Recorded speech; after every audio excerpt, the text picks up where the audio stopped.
We're going to talk about collaboration. And I don't know, many of us here who've probably gone through the MBA cycle would have already read a book which is very popular in MBA, the first year of MBA, which is written by Sunil Chopra and Peter Mandel.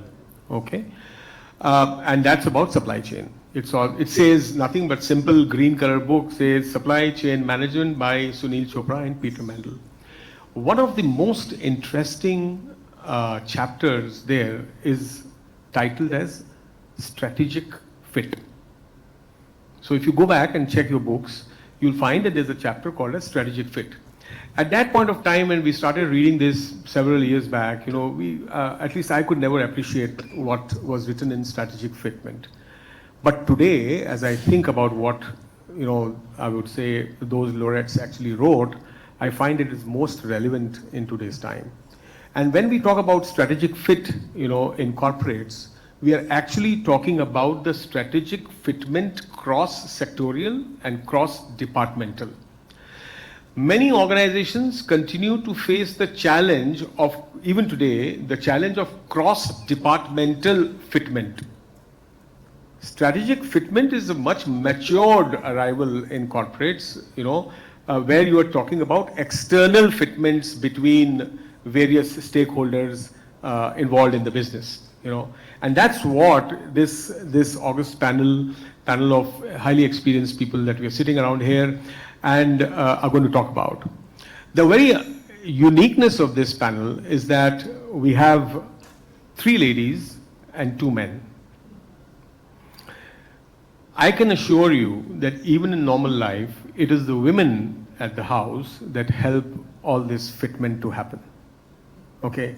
They are the epitome, you know, and therefore I'm very, very sure that you will find a lot of humane angle to whatever they speak. I know they're going to speak about the professional business and how they have helped their business in creating this type of collaboration, but it couldn't come better, you know, from the women sitting on this table. And the men will surely get influenced by that and therefore will add more value. Nikhil, I hope you agree. So with that in the beginning and the start of what I'm saying, you know, going to say, is also the overall growth of the economy. And as we try to get into that 10 trillion mark, I think 5 trillion has become a little too monotonous to speak about. And when we talk about the 10 trillion mark, somewhere by 2030, around that time, then nothing else is going to work apart from these new concepts of running our businesses. And collaboration across entities, internally first and then externally, is going to be one of the key drivers, you know, to the growth that we're talking about within your organizations and collectively as the economy of our great nation, India. So this is where this is the background to the entire panel discussion. Okay, so I'll start with Nikhil, and you know, this is the best time to test you out because it's raining outside and you come from Yokohama tires, the tires that don't tire and don't slip, you know, during rains and the bad roads that we have, you know, so I'm sure you'll be the best guy to talk about, you know, this strategic fitment or collaboration. Fine. How do you, my question to you is that, you know, how can companies in different sectors collaborate basically to improve efficiency? And everyone is talking of efficiency today, whether we're talking of interpersonal efficiencies, we're talking about process efficiencies, production efficiencies, and the whole plethora of efficiencies that each one of us is trying to address in our own respective businesses. Find that efficiency is a big key driver.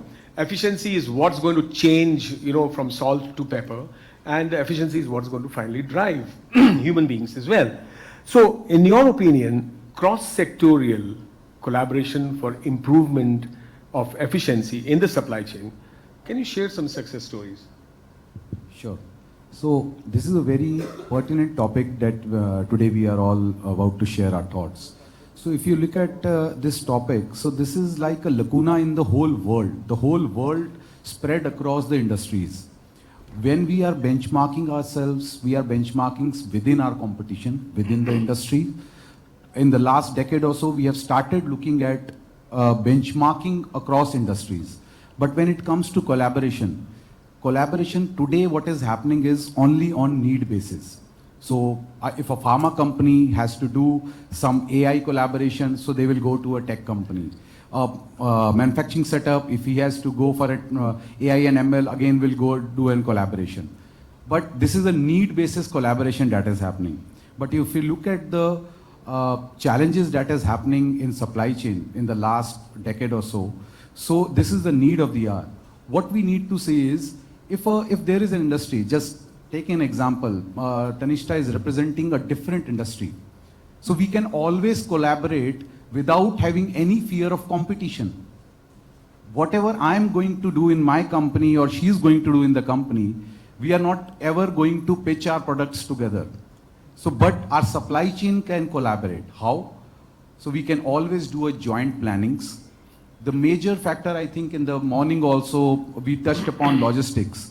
How many times we spoke about the challenges? Why can't, if the two companies are together, can plan their shipment together?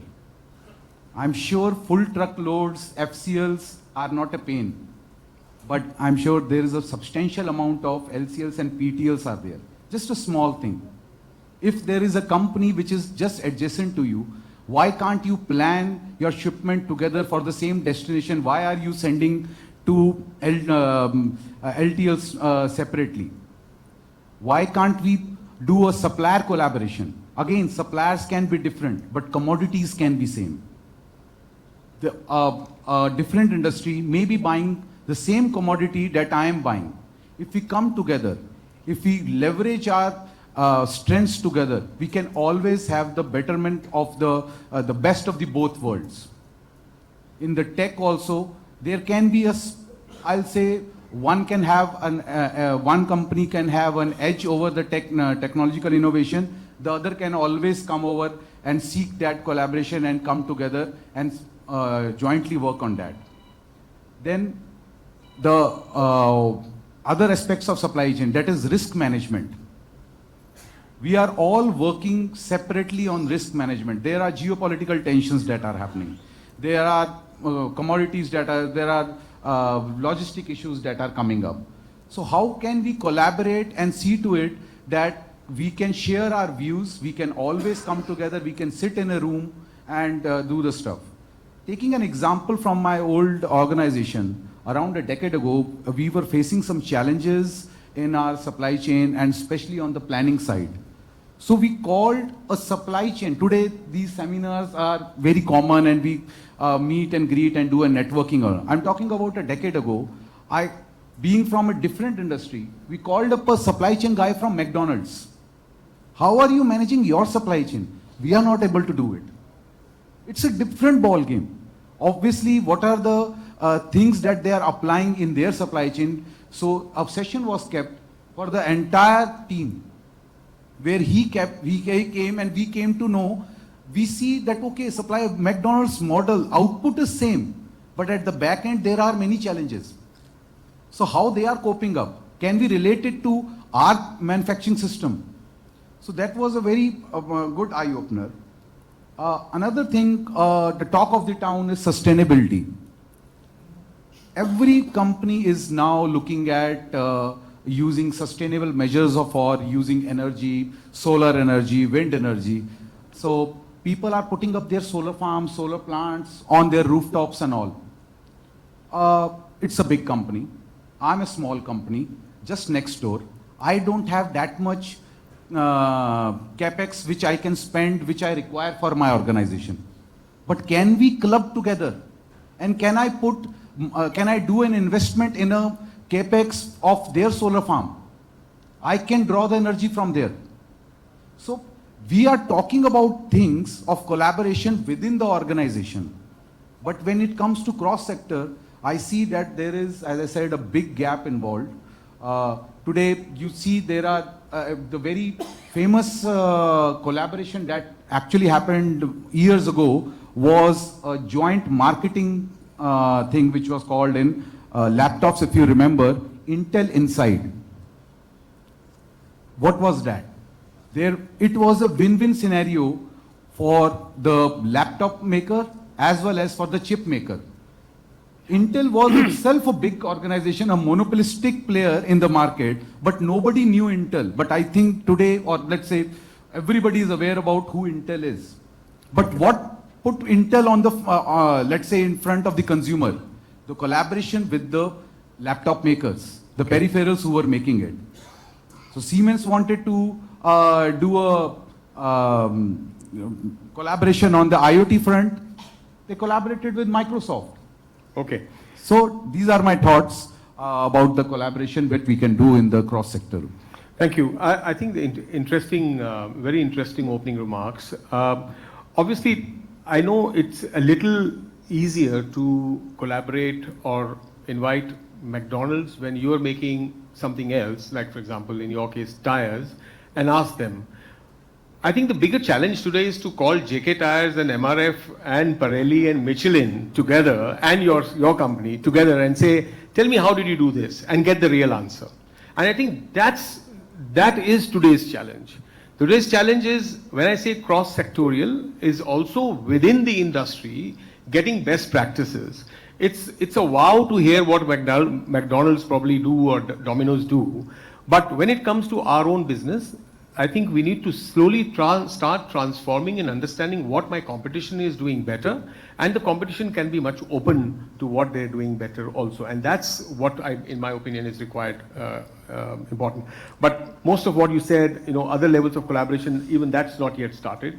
And I think if you guys have taken that initiative, it's a great job to be done.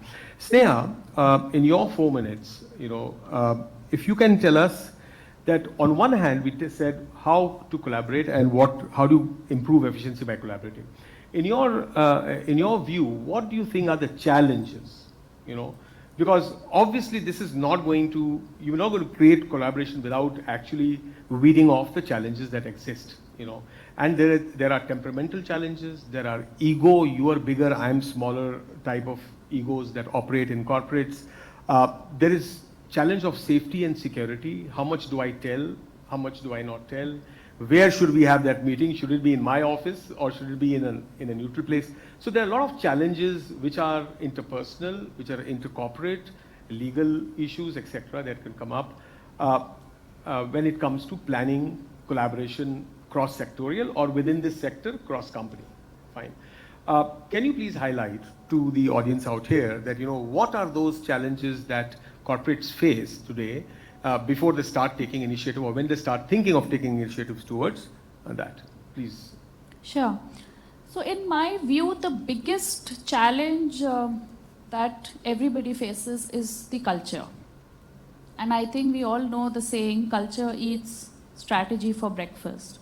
So it's very important to understand in each organization, how is it that they are looking in terms of the relationship externally?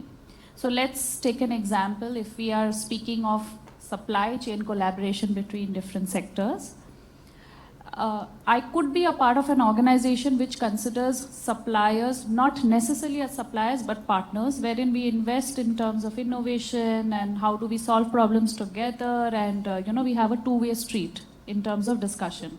But it could be that somebody else treats supplier purely from supplier perspective, and they are more interested in cost saving, solving the day-to-day BAU issues, etc. So culturally, if you are not aligned to the end goal commonly, I think that is one of the biggest challenges anybody can face. The second challenge in my view is the organizations working in silos. And this may not necessarily mean respective organizations working in silos. It also means internally, each of the organization, their departments, their functions also work in silos. And that is very commonly reflected by the different systems that each function is working on. I am yet to come across any organization which can say that all my functions are only on one system and it's all integrated, right? At least coming from manufacturing and telecom background and working in different large organizations. The biggest challenge is each of the functions have their own integrated system. They are expecting others to, then kind of look for, this API integration has become very common discussion and with all the IT folks. Okay, how can we integrate each other's API and see how we can integrate? It doesn't work that way. You really need to take a larger view in terms of how you want to collaborate within your organization first, and then look at how you can provide that kind of collaboration externally with the suppliers. So that's second. And third, of course, I feel is that in terms of what is your appetite to share data, because data, of course, is very critical when you opt for collaboration, which means there should be enough trust, there should be enough mutual understanding in terms of how are you going to arrive at a common objective or a common goal.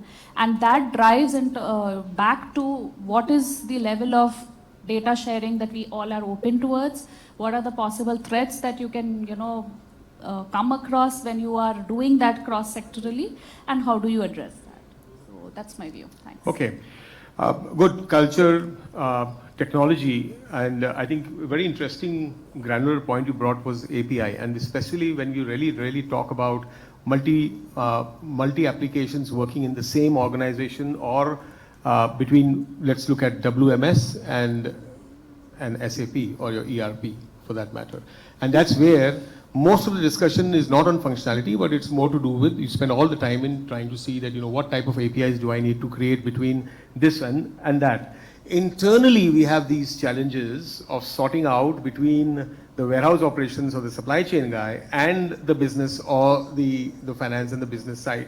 So imagine what will happen externally when you want a vendor to integrate his system to your WMS, telling you that he has sent a shipment at so-and-so date, and you need to have the advance cargo notice. I mean, it's a small, highly effective functionality which helps warehouses plan their inbound and outbound, but it's a most complex problem. And when I go to the warehouses and distribution center, I say, why is this not happening? So they say it's API.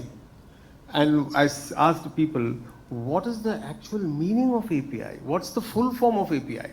And somebody, gave me a very good one. He says, it's basically a problem of IT.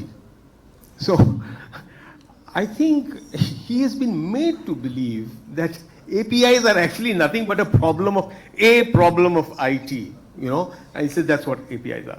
I think that itself is a challenge internally, okay? Now, assuming that we appreciate these challenges, and I'm sure you're working on these, to get this off, from within the organization. Satish, we all understand that it's a day, and now we are in a generation of startups, and startups are defying so many solid, hard rock strategies that very successful organizations have been talking about. And we have found that there is complete disruption. On one hand, I'm sure if you have a similar conference of startups happening somewhere else, the topics of discussion would be far different from what we are doing out here. They will be talking of how do I disrupt Unilever's supply chain? How to go and create this problem there and then create a new model out there.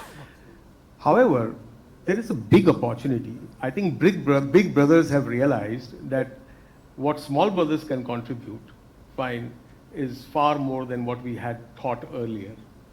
Do you see good opportunity between startups and well-established corporates, corporates which have histories of establishment and growth and success?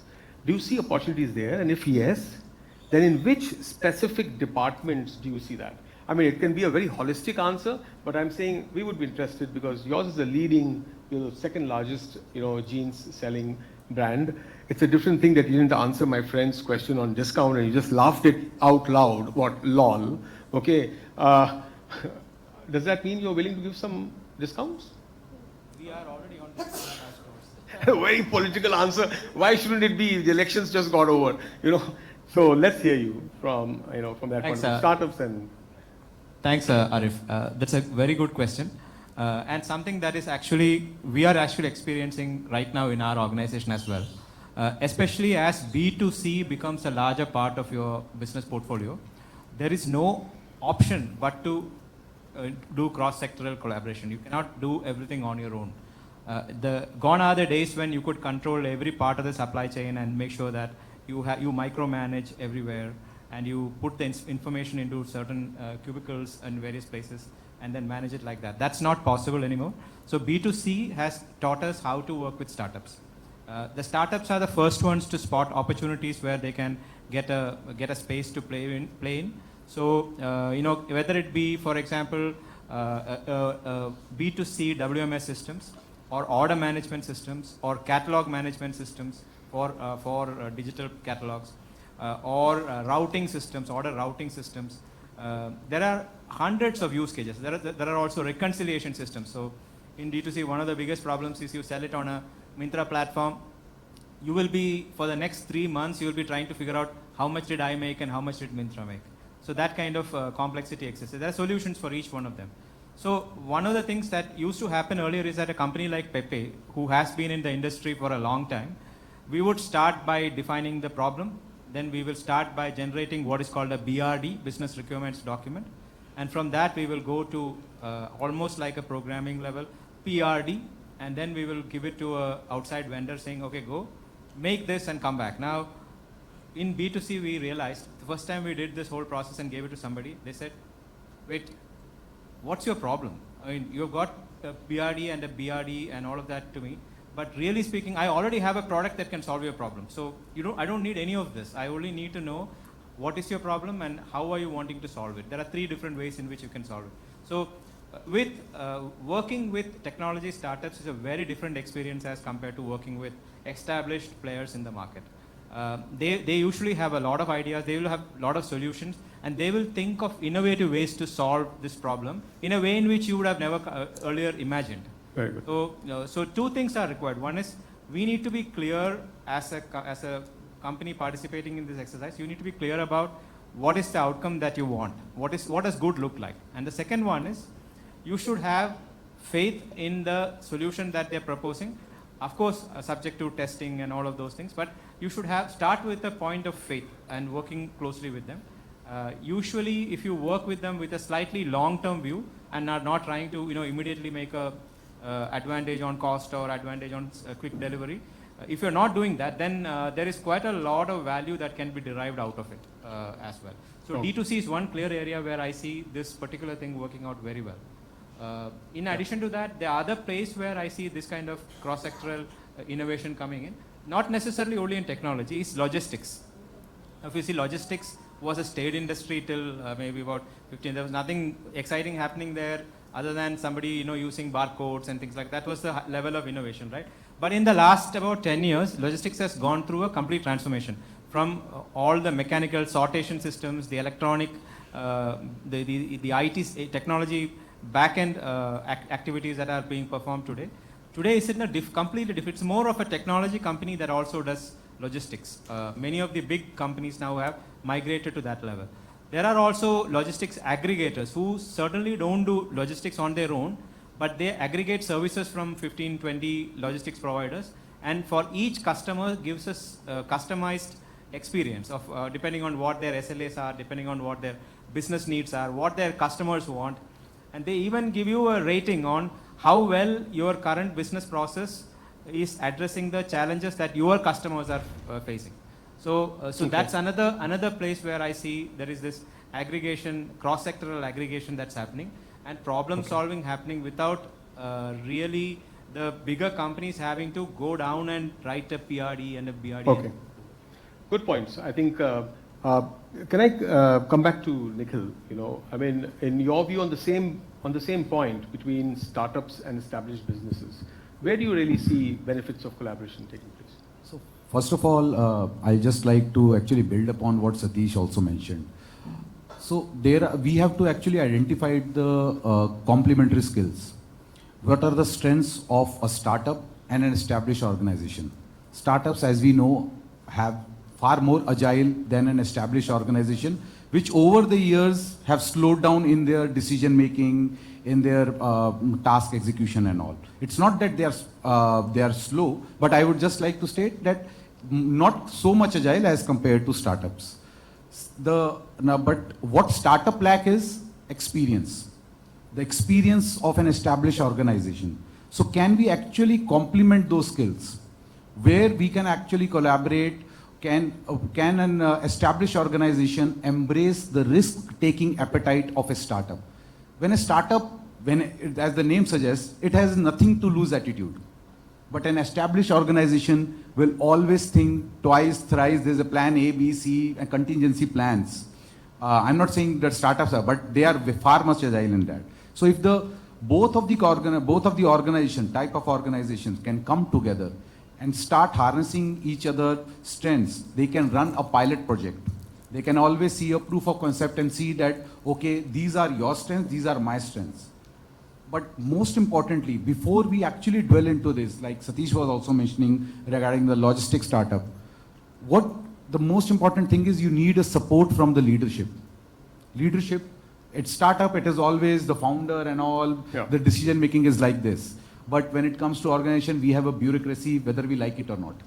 So whether the support is coming or it is only at the or a department level that we are talking about, is the trust is getting established. So where startup can actually benefit from this is, the established organization will always have a better execution of risk taking. They are very good averse in contract management, which because of lack of experience at the startups, they do not have all these things. So in my view, what they need to do is they should run a pilot whenever any startups want to come together. And it is actually win-win scenario for a large organization as well as a startup also. They can come, do a proof of concept. If it works well, then you take it forward. Okay, fine. Good. I think, these are real issues in organizations. You know, when they talk to smaller, more agile companies, I like the point you mentioned in terms of the bureaucracy and the time that it takes in larger organizations to take decisions versus startup organizations to, I think startup organizations are willing to take those extra steps. Tanishta, you know, are they willing to take these extra steps because they are more vulnerable, or they are still small and that's a part of their growth strategy? Or do you think that they feel actually otherwise and they think very differently and greater value in this collaboration? From a startup between the right? startup and the enterprise.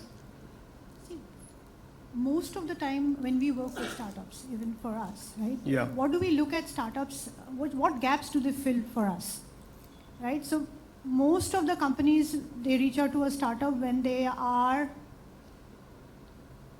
not having either the capability within in-house to build to get to a solution for a particular pain point, or you know, it's just they don't have that sort of a budget to go to the larger software vendors and ask them, do this tweak for us or do this solution for us, because going out to the larger software vendors is it's going to be another big project.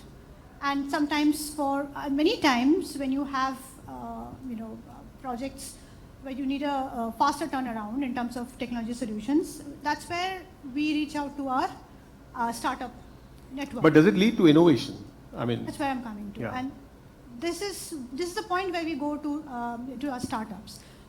The motivation for the startups normally to work with the larger companies is, of course, it's the business and repeated business and all that. But for them to get the business problem statement to solve and innovate. Many startup, I call them kids, but not all of them are kids.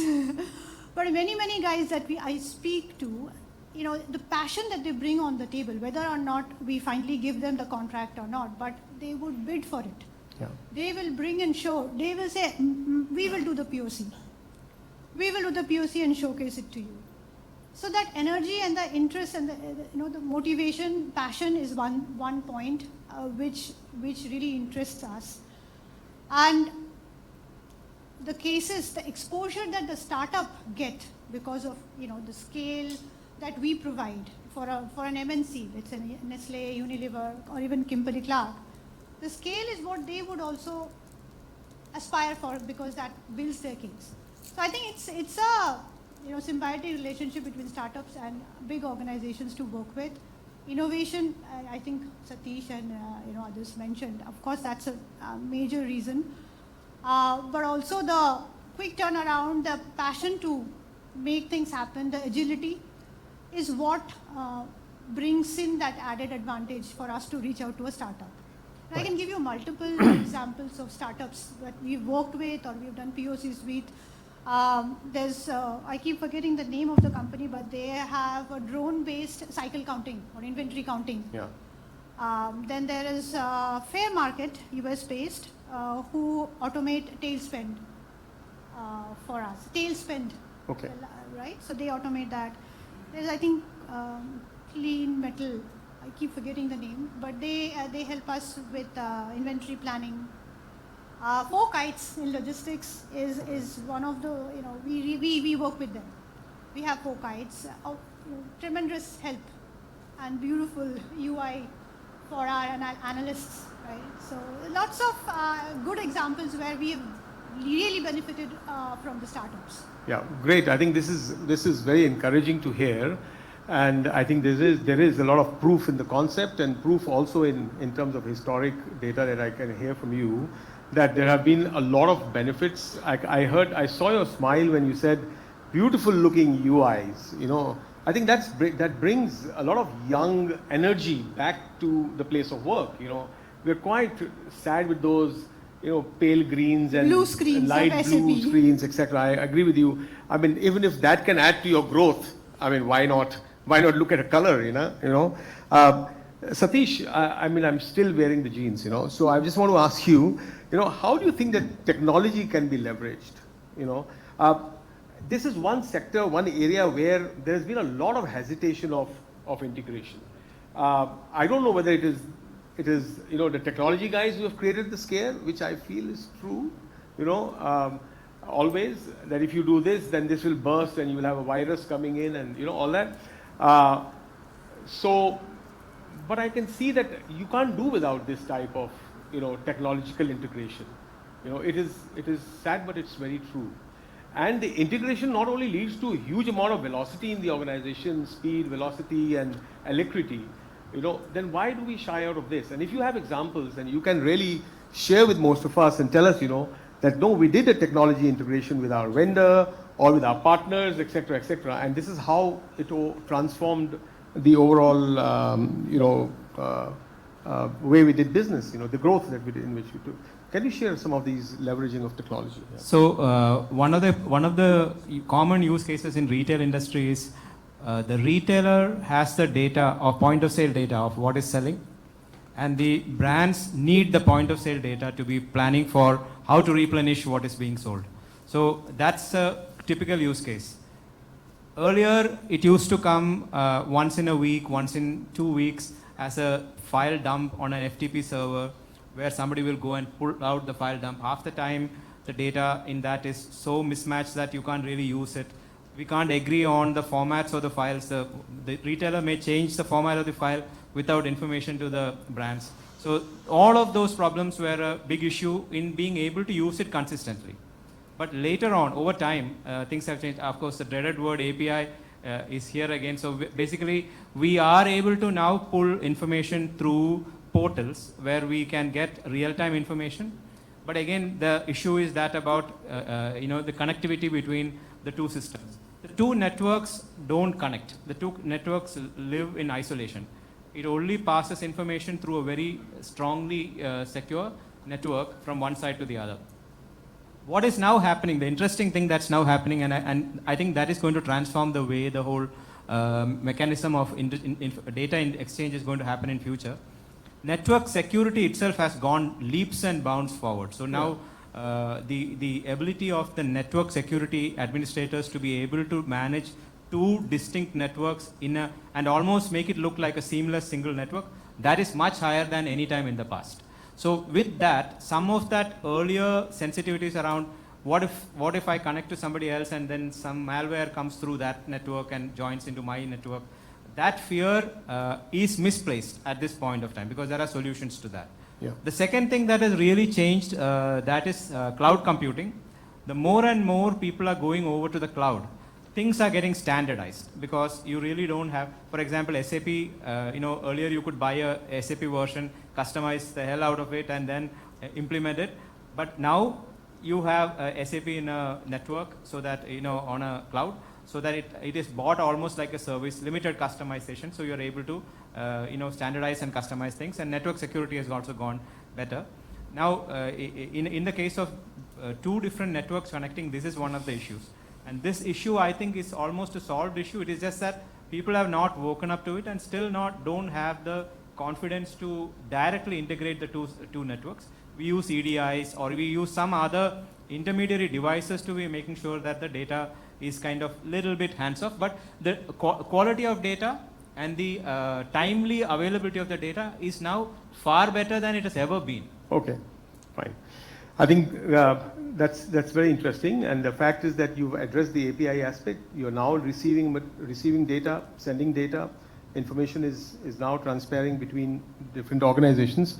Tanishka, I just want to come back on this point of data sharing, for effective decision making. Now we've been talking about the transaction side of the business, how do we connect, etc., etc. I'm sure all these transactions finally lead to certain accumulation of data which becomes very useful for decision making, fine, at the managerial level. And I'm sure at your departmental heads or CXO levels, it's finally that's what you're looking at in terms of decision making, fine.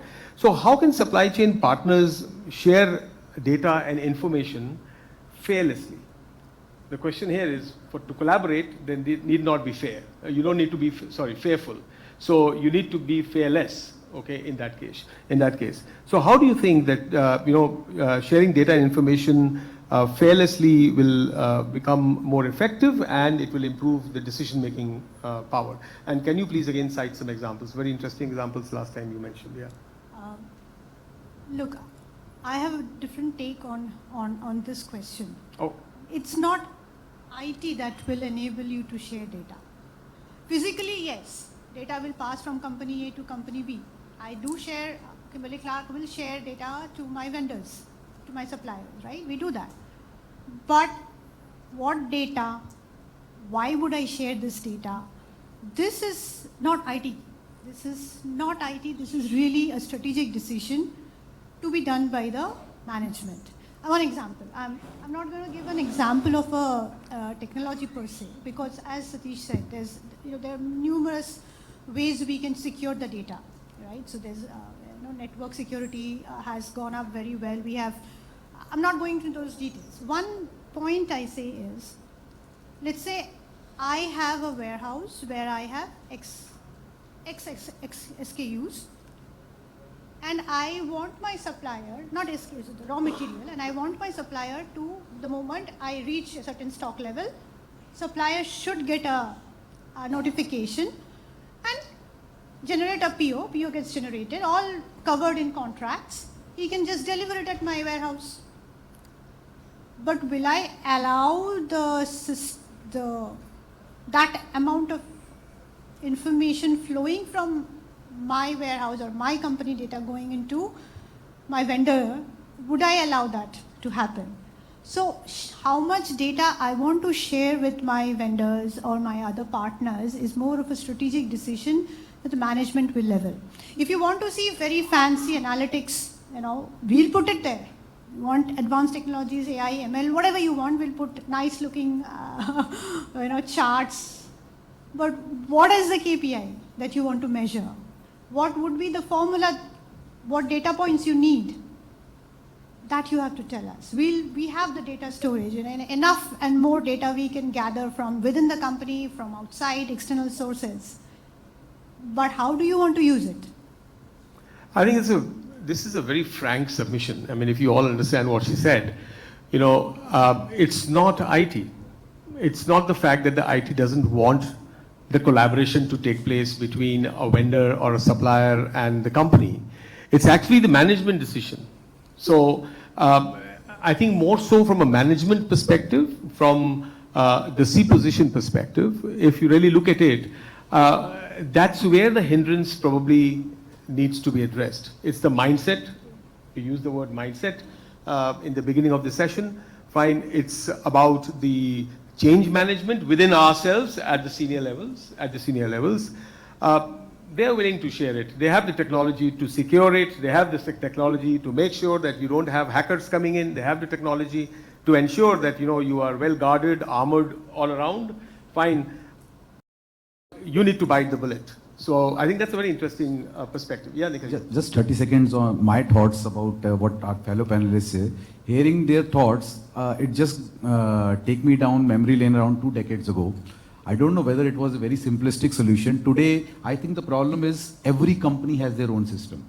And we want systems to talk. Yeah. So I'm talking about 2 decades ago when I was in Honda. My suppliers, I don't know whether they had systems or not. The directive was if you have to do business with Honda, during RFQ stage, one of the main requirement was you have to buy a subscription of my system every year. So there is no system, there is only one system. You get a system, I load the data, you load the data, we see only one system. I don't know, because of the advent of so many systems, so now we are talking about harmony among all the systems. Whether that was right or today it has become more complex. Yeah, this actually takes me also back to some memory lane about 25 years back. I had a friend who was a supplier to Honda, Maruti, Suzuki, I can say some 9 different companies, and he was a manufacturer of brake pads. Finally, once I went to his office, I found that he had become a data center, because he was handling 9 different, systems. So I told him, when did you turn business? He said, it's a mandate from my, I would say, customers. Well, that's on a lighter side, but it's a fact. That's one way of pushing stuff. But now it's all a matter of being brotherly, to each other rather than putting mandates through, Sneha, okay, let's come to you, on this data share part. I would like you to share your insights on what's been your experience. How do you think it's really helped your organization, when it comes to data share? And have you really seen benefits coming out of that collaboration? So the way we look at data is, it's a currency that we have earned over years, at least from the industry that I'm coming with. Like, we are sitting on almost every company's data today as we speak, right? Now, the moment you start speaking about, and it's all, tied together. You want to have collaboration across sectors or suppliers, then, there's a level of data sharing and all of it. So I know many people don't like this term, but usually it is important at this stage to look at what is the return on investment that you will get when you are actually looking at sharing a data, and what is the outcome that you are trying to achieve. So let's say, if I'm looking at, and we all experience this, fortunately, the organization that I represent, we were positively impacted during pandemic. We realized the importance of actually having, mutually having access to data both from supplier side and from our side, because the forecast in terms of demand were going haywire. Yeah. And we had no idea about supply side, right? Because of the chip shortage and, geopolitical issues, and then, lots of ports and flights not being operational, etc. So that's when we realized that, up to the N-1, N-2, up to the last level, the more transparency you have in terms of, where is a particular shipment of mine and, when is it coming, we realized the benefit of it, right? And that's how we went back and realized that if you need to have a resilient supply chain, if you need to actually have a competitive edge in the market, offer something different to your competition, then this is important, right? So the return on investment actually was multifold. So of course that then drives you to a decision-making point in terms of what's the data you want to share. How are you going to ensure that you keep your confidentiality, as well as, give access to your data and have access to the other party's data as well. So in short, that's like, Good, thanks. So gentlemen, we covered 2 departments. The first department we covered was a function that we covered was supply chain. Then we talked about technology. Now we'll spend the next 7-8 minutes, on discussing procurement, the procurement side of the business. And for that, I'll move on to Seema. okay, Ms. Seema Mohanty. So here we are saying that, we're saying that we're integrating suppliers, vendors, fine, and that's exactly where your role, starts emerging, in terms of the collaboration per se.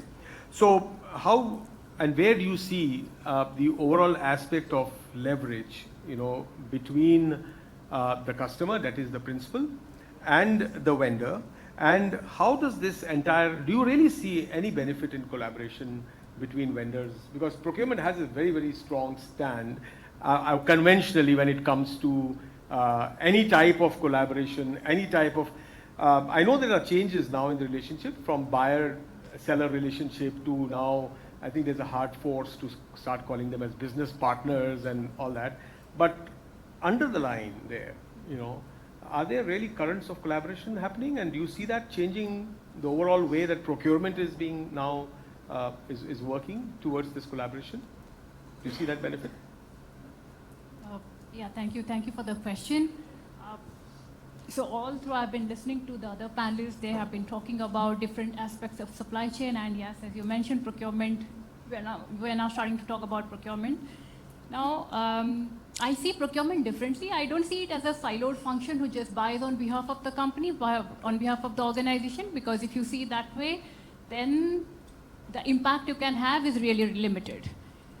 So it's a very vital part of the business of the overall company. You better know what you are buying, but of course why you are buying. Yeah. And you are an interface. A procurement person is an interface between the outside world of suppliers, a lot of them, and also a lot of your internal stakeholders. Yeah. So you are an interface. And when you are an interface, any interface, you have to collaborate. So it comes just by the virtue of being an interface. Yeah. And when you're talking about collaboration, there better be transparency. So collaboration and transparency are really, really important when it comes to procurement. And now you just asked how or is there a collaboration happening between the suppliers and companies, between procurement and all that? So definitely the answer in one word is yes. But if we want to see through examples, by example, I don't want to take the traditional example of we are doing cost reduction by collaborating and all that stuff. Let me go to a little bit of unconventional probably examples. So we are talking about sustainability. Every one of us is talking about sustainability. And how is that important for me? So to give a context, I currently buy a lot of chemicals. So that's in short what I'm doing. So I am buying chemicals from chemical manufacturers. So when I do that, it becomes very, very vital for me to understand that these manufacturers from whom I'm buying, they are sustainable. That impacts my scope 3, Yeah. right? So to do that, one simple example is how to bring all of this together. And I'll try to see a platform. Now, I'll give an example of a platform. Let's say Together for Sustainability. So those who come from the chemical background would understand what I'm talking about. TFS, Together for Sustainability, is a platform. It's a member-driven organization or a member-driven platform of chemical companies who have come together. And the objective is to improve sustainability of their own operations as well as the operations of their own suppliers. So this whole concept is based on collaboration. And how so? If I am a member company of the TFS, I can request my supplier to go for an audit or an assessment, a sustainability audit or an assessment, and the results of these are shared in that platform, which is among all the member companies. So I'm not only collaborating with my supplier, but the supplier is also getting an access to other members of my platform. So it is a collaboration at a different level. I consider that. Yeah. So while doing this, because this wouldn't have been challenge-free, I'm sure getting everyone together, your mandate was that, yes, I want to do it, or as an organization, we have a mandate to do it, but you have hundreds of suppliers on the platform. There are from different cultures, different companies, cross-border, within the country, etc., etc. What are those top 3 challenges you faced? I mean, just keep it crisp on top 3 challenges. And which do you think is the most important one that all of us would generally face, and how should we address that? I'll rather make it top 2. Okay. Rather than top 3, because we can combine a lot of these challenges together. Sure. So challenge in a collaborative relationship will happen when you have different objectives, different end objectives. That is one point. When you have basically different key performance indicators among different partners, there ought to be challenges. You will be fighting for, or you will be working for something else. Each partner will be working for something else.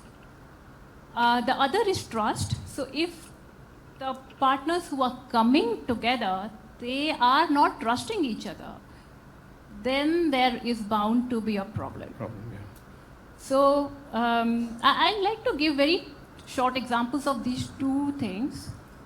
So in terms of the key performance indicators, one simple example is many of us who have service providers who work for us, they might have seen that they are mostly working based on ticket systems. So their performance indicator may be based on how many tickets they solve. They may want to break your one problem statement into multiple ticket systems and solve them, whereas your own objective is just one problem statement. So there is a conflict in the final outcome. As a conflict in the way the final outcome is being measured. The success parameter of that outcome is being measured, and therefore you are finding it, both of you are finding it challenging to talk about the same thing, right? This is one example. The other, with respect to trust, so Arif, I'll go back to the first, in one of the first questions you said, will competitors come together, or do they come together, right? Yeah. So I'll give a similar example where we actually, in our organization, we tried something similar, and it was not a really, it was a procurement-driven activity. I was driving it, and we were trying to bring in a lot of our chemical suppliers together on the same platform to talk about plant process safety, because that is very important for a chemical manufacturing facility to be safe, right? So, and there, if an incident happens, that's fatal. That can be fatal, fatalistic. So we wanted to bring all the suppliers together, and that itself, the whole concept itself, was questionable in the first place, because many of the competitors among themselves, many of them are competitors to us. So to just the whole thing of bringing them together itself required that we trust them. We trust our end objective, that we want to bring in a safe environment in a process and plant environment. So if our suppliers are not safe, we are ultimately not safe. So when the end objective was very clear, this bringing everyone on the same platform also to collaborate, of course, and share their experiences and data became really easier. Okay. Great. Seema, I think these are very, very vital insights, like everyone else has shared. Now we are completely towards the fag end of the session. Let me ask Nikhil Puri, that what has actually come out here is that I think departments are pretty much okay to collaborate. Departmental heads, general managers, and the people who are the chief of the departments are still having that soft patch to understand that they need to collaborate, because they are finally answerable for the functions of their own departments.